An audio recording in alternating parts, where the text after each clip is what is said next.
Família, na aba comunidade do canal André Carpano, nessa semana colocamos aí uma enquete com sugestões de algumas playlists novas aqui para o canal. Por incrível que pareça, teve aí um empate técnico entre duas delas. A série The Chosen e uma série voltada à história de pastores e igrejas. E lógico, nós vamos fazer as duas aqui no canal André Carpano. Mas nesse vídeo em especial, decidimos começar com o pontapé direito. E vamos, lógico, para a resenha da série The Chosen. Salve, salve rapaziada! Belezinha com vocês? Eu sou o seu irmão André Carpano e sejam mais do que bem-vindos a mais um vídeo deste canal. Antes de tudo, eu preciso deixar aqui uma explicação de suma importância. Essa série não tem como objetivo, em momento algum, substituir a palavra de Deus ou querer se comparar. É apenas uma interpretação do contexto da época. Uma forma de explicar histórias paralelas, lógico, com a mudança de alguns nomes e também trazendo a transliteração de outros para uma melhor compreensão do que supostamente estava acontecendo ali em paralelo. E assim, muitas pessoas acabam se identificando mais com o Evangelho de Jesus Cristo devido à condição e não cria doutrinas mirabolantes. Vamos aí ao primeiro episódio da série The Chosen. E o episódio começa justamente no ano 2 da era cristã, na cidade de Magdala, apresentando um pai que supostamente é solteiro, que está junto da sua filha, onde ele está ali citando alguns versículos bíblicos e ensinando a palavra de Deus. Logo de cara você vê que é criado a construção da imagem de um personagem que, apesar de ir na contramão da proposta de muitos filmes, acaba fazendo um tiro certeiro. Porque quando você vê um filme bíblico ou um filme que retrata a história de Jesus, logo de cara você vê uma apresentação de algum parente de Cristo, ou do pai, da mãe, enfim, alguém que é ligado. Aqui começa na contramão, mostrando a história de uma personagem que pouco é citada nos evangelhos. E sendo assim, acaba construindo muito bem ali dentro de um excelente roteiro a imagem que é necessário para o episódio. O pai então, que está ensinando as escrituras para sua filha, aponta para o céu e mostra para ela que tem uma estrela. Ali fazendo uma referência muito clara, lógico, aos magos do Oriente, que inclusive foram presentear Jesus Cristo, simbolizando que o Messias chegou. Embora que não fica muito bem explícito ali como que ele chegou a esse conhecimento, mas pelo fato de ele ter o rosto pardo, além disso ter o conhecimento ali da estrela e da passagem do livro do profeta Isaías, tudo leva a crer que ele teve alguma ligação com os magos do Oriente, ou quem sabe, supostamente até era um deles. Bom, mas isso fica um mistério aí que o episódio em si não explica muito bem, mas isso já começa a levantar muitas dúvidas. Então aparece aí um time skip e essa menina já é uma mulher, 28 anos depois, na cidade de Carfanaum. Ela acorda toda ensanguentada e dentro dessa casa que ela estava, um cara sai correndo ali, desesperado, até encontrar alguns guardas que estavam lá fora. E ele fala que aquilo não é uma mulher, é uma pessoa que está tomada pelo demônio. Em nenhum momento a série, ou pelo menos nesse primeiro capítulo, é especificado que ela é uma prostituta. Mas tudo leva a crer que supostamente ela seria sim uma prostituta. Em seguida nos é mostrado um outro personagem muito conhecido, que é ninguém menos do que Nicodemos. Ele está em uma carruagem junto com sua esposa e alguns servos que estavam ali puxando e acabam sendo parados. Ele recebe a visita de alguém muito especial, ou seja, alguns centuriões romanos. E um deles decide dirigir a palavra ali para Nicodemos. E a princípio Nicodemos toma meio que um susto e pensa que os guardas estão ali para causar confusão. Mas não, esse centurião faz questão de apresentar-se. Ele declara que não é um militar, mas ele está ali em nome do governo, que é ninguém menos do que Quintus. E guarda bem o nome desse camarada, porque esse tal de Quintus aí depois ele aparece muitas outras vezes dentro aí desse primeiro episódio. Então ali meio que rola uma negociação, porque ele tá com o objetivo de fazer o quê? Fazer uma união entre o Estado e a política, porque lhe convém, porque ele está de olho ali em muitas coisas, tanto o mercado que acontece naquela área, quanto também a indústria da pesca. Em seguida nos é apresentado um outro personagem muito conhecido e querido, que seria Mateus, o publicano, aquele que cobra impostos. Inclusive, ele tem um detalhe peculiar que poucas pessoas pegam logo de cara no primeiro episódio, porque ele demonstra um certo toque. E como ele precisava chegar justamente ali no Distrito Vermelho, a área onde os centuriões romanos tomavam conta, ele tinha muito receio de que as pessoas tanto tocassem nele quanto o vissem, e ele fazia de tudo para se esconder.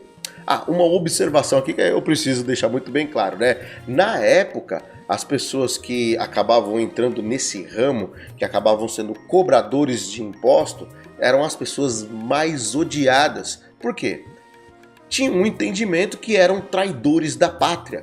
Pessoas que se vendiam para o governo romano, trabalhando como cobradores de imposto, para ter uma vida bem sossegada. Mas no fundo, eles viviam extorquindo o próprio povo e sempre levavam alguma vantagem a mais. E por consequência, eles eram muito odiados e estigmatizados por todo o povo que estava ali, né? Não está muito diferente da época que nós vivemos. Você conhece alguém aí que por conta da sua opção política, vamos assim dizer, acaba passando? Era igualzinho, naquela época era igualzinho. Inclusive vocês vão ver muitas semelhanças da época desse governo romano aí com o que acontece hoje em dia aqui no Brasil. Então aquele acordo que eu falei que estava sendo bolado ali entre o Quintus e o Nicodemos acaba entrando em execução.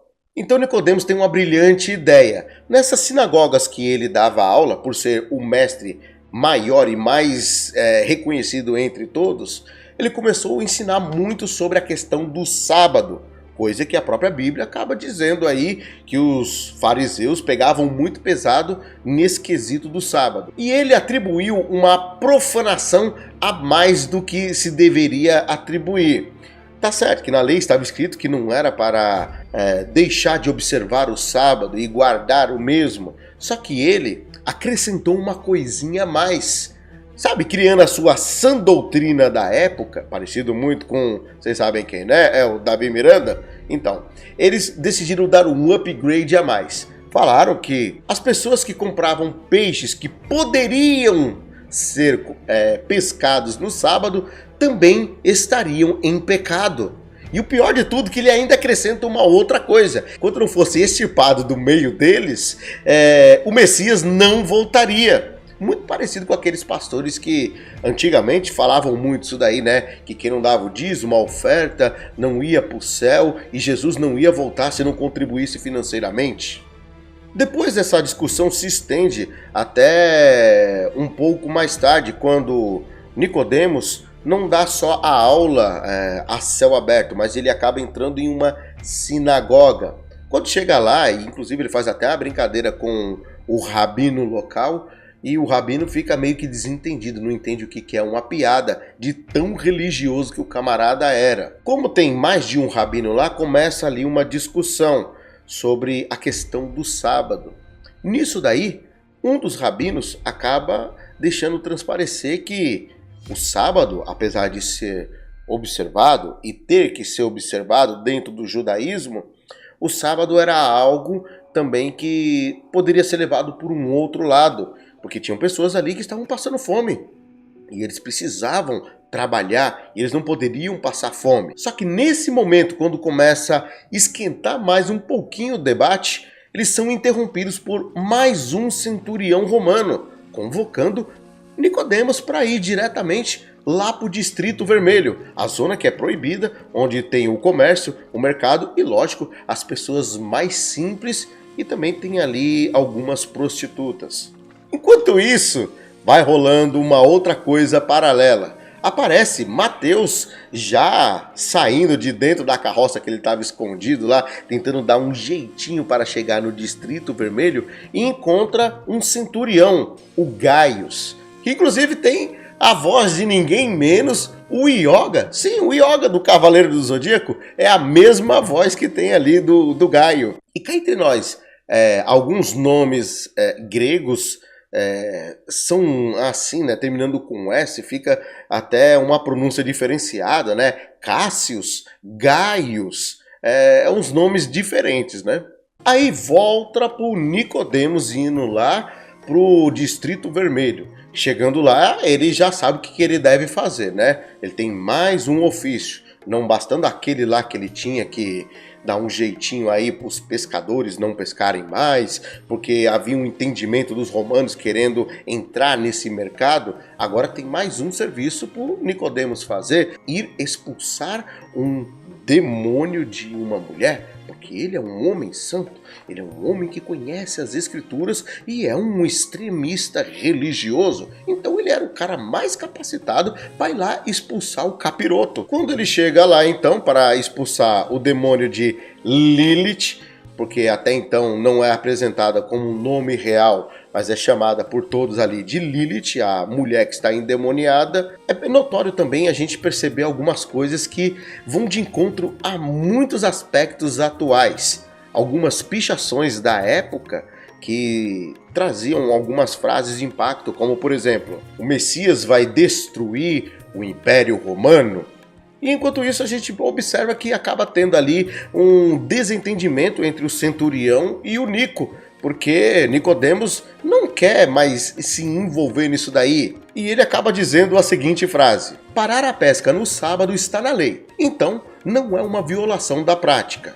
E vou ajudar a mulher por ela ser uma judia. E ele ali, nesse bate-papo que tem ali, acaba deixando muito bem claro que ele não vai ser uma ferramenta do governo, ele não vai ser uma ferramenta do Estado, ele não quer misturar a política e a religião, mas indiretamente já está tendo esse trabalho paralelamente.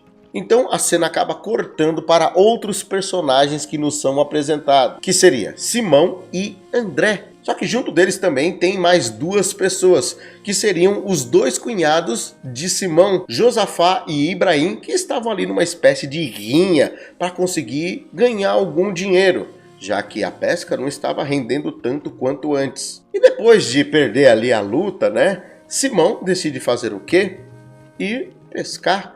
Porque ele está vendo que o fato de ele estar procurando dinheiro paralelamente de outras formas, porque Simão é brasileiro, sempre dá um jeitinho, ele viu que a coisa acabou não funcionando. Só que tem um problema, já estava entardecendo e para os judeus a sexta-feira, já o finalzinho da tarde, é início do quê? Do sábado. E é proibido por lei, mas mesmo assim ele não se interessa e vai lá pescar. Volta a cena então justamente ali para a parte que o Nicodemos está entrando na casa de Lilith para tentar expulsar ali o demônio. Só que do lado de fora ele tem um diálogo com uma amiga dela que fala que ela nem sempre é assim, mas dado o momento ela do nada fica assim capirotesca, tomada pelo cão. E o engraçado de tudo é que após os guardas arrombarem a porta, muito parecido com o que a Polícia Federal, o que aparece? Nicodemos ali vê já a mulher endemoniada já e estava berrando, ele começa a fazer algumas conjurações, conjurando, né, em nome de um monte de anjo. Lógico que é dentro de uma crença judaica, e nisso daí acaba falando o nome de um bocado de entidade, um bocado de anjo, e fica, sai capeta, sai tinhoso, né, e cita lá os nomes. Só que aí, quando ele chega perto da Lilith, né, a moça, a jovem que está endemoniada, ela responde a seguinte frase: nós não temos medo de você. Você não tem poder aqui, professor. Aí então é mudado a cena para a manhã do sábado. Simão decide voltar para sua casa e quando chega lá, já encontra a sua digníssima esposa já com a pá virada e começa ali uma tremenda de uma DR. Embora ela seja muito bem humorada e leve num tom de brincadeira, mas fica subentendido ali que ela não gostou muito do desentendimento, né, e a rinha que teve com os seus dois irmãos para simularem ali uma lutinha e ganhar algum troquinho. Ele também fala que não conseguiu pegar nada na pesca e está um pouco chateado com tudo isso. Enquanto isso, acontece uma outra coisa paralela que volta ao início do episódio. Lilith acaba tendo alguns lapsos de memória, alguns flashes, e mostra alguns momentos que ela teve conversa com o seu pai, e a gente começa a aprofundar um pouco mais e compreender ali a personagem. E meio que numa espécie de um sonho, pesadelo, ela vê o seu pai falando a seguinte frase: não tema. Então ela acaba acordando numa espécie de um beco, toda cheia de sangue, perdida, não sabe o que aconteceu. Essa parte aí do sangue, como eu falei no início, ela parece que acabou agredindo um rapaz lá que estava tendo relação com ela e machucou o cara ferozmente. E supostamente ali ela acabou fazendo mais uma vítima. Fica meio que desencontrada a informação, mas subentende-se que acabou acontecendo isso. Aí ela volta para casa e nisso daí acaba tendo alguns lapsos de memória.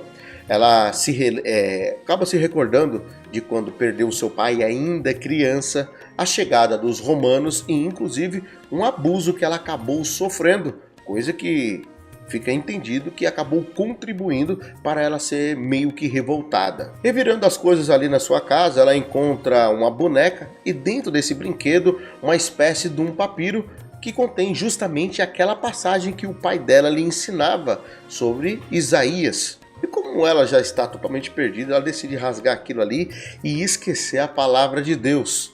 Em seguida, ela vai para uma taberna, que é uma espécie de um boteco de Atibaia da época, né? Um boteco, foi lá para desafogar as mágoas dela e quem sabe tomar uma e encher a cara. Chegando lá, tem um eunuco que atende e inclusive já demonstra ser conhecido dela, porque cumprimenta ela e fala que soube do que tem acontecido. Ele oferece uma bebida, ali ela toma o seu primeiro, o primeiro drink e entende-se que ela não é acostumada com aquela vida. Está totalmente destruída. Uma pessoa sem chão, perdeu o pai, vive sozinha, passou por um abuso e ainda por cima, sabe, numa condição precária, você vê que ela está perdida mesmo. Ela também reclama muito que o exorcismo lá que o rabino foi fazer acabou não dando muito certo, então ela acaba entregando aquele presente, falando que era algo muito importante para ela, mas a partir daquele momento já não importava mais. E falou para ele dar para algum parente dele, um filho, um sobrinho, alguém lá, para acabar brincando. Aí vem a noite do sábado e já começa mais uma DR. Esse episódio é cheio de DR, hein? Os casais aí, eles têm uma DR atrás da outra. Só que agora já não é mais Simão que está tendo uma DR com sua esposa. Já é Nicodemos com a mulher dele, a digníssima dele. Porque ele tá ali chorando as mágoas, porque ele foi expulsar o capeta e o cão não saiu e falou que ele não tinha autoridade. E a mulher dele falou, tá bom então, você sai desse desencapetamento, não faz mais parte disso, deixa para outros fazerem um exorcismo e continua dando aula, viu?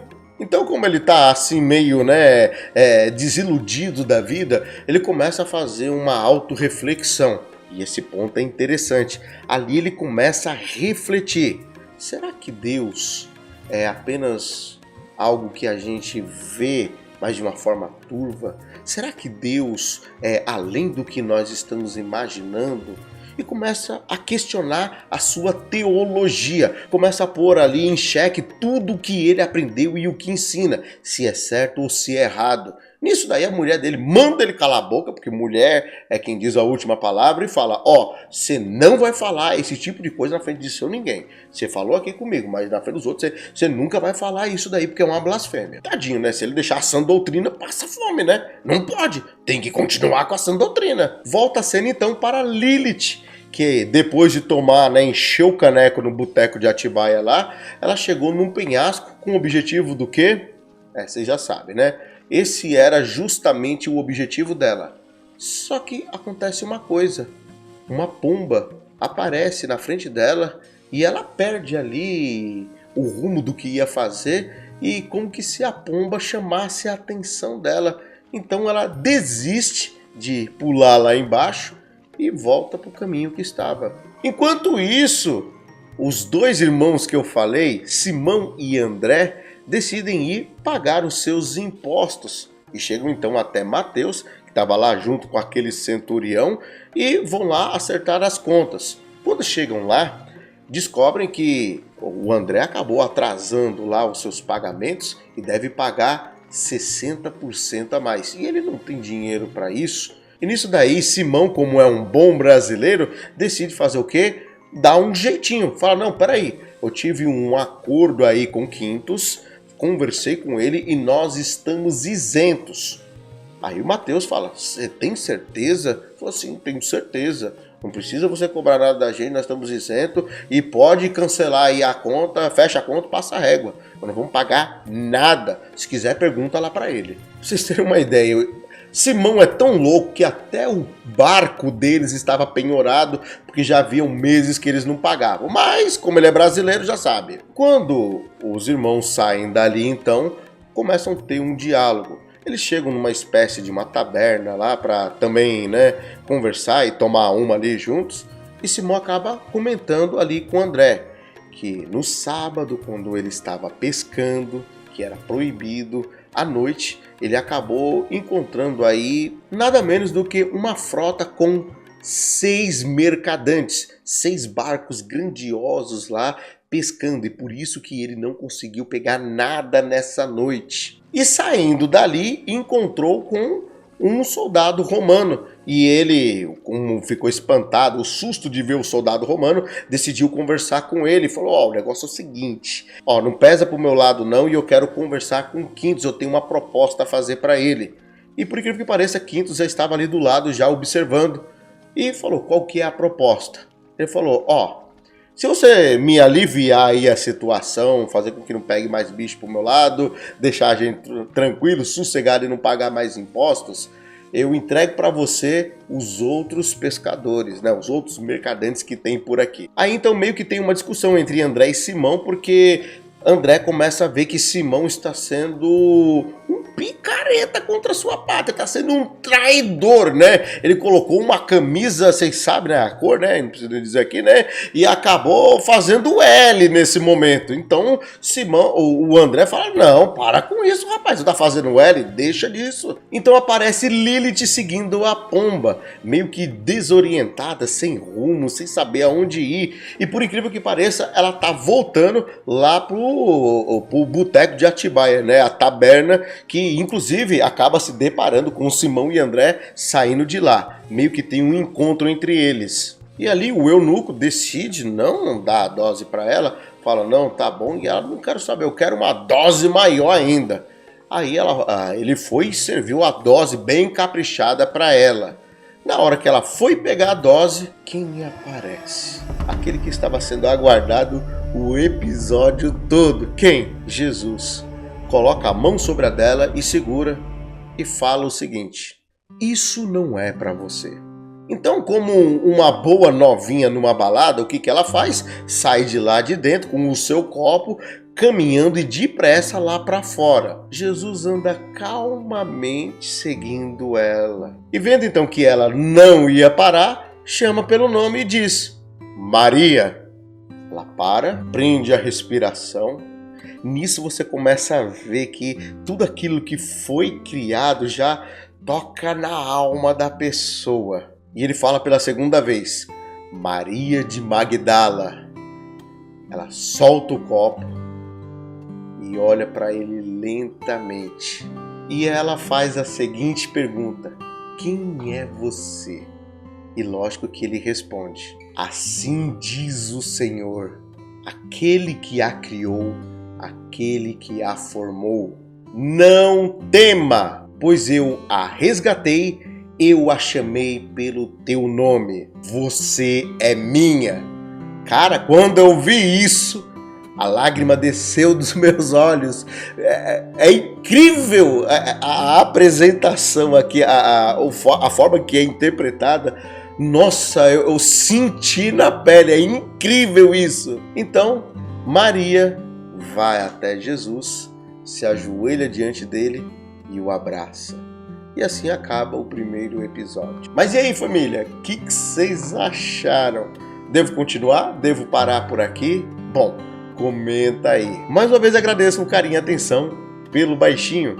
E no mesmo dia, semana que vem, tô aqui com a parte 2. Fui!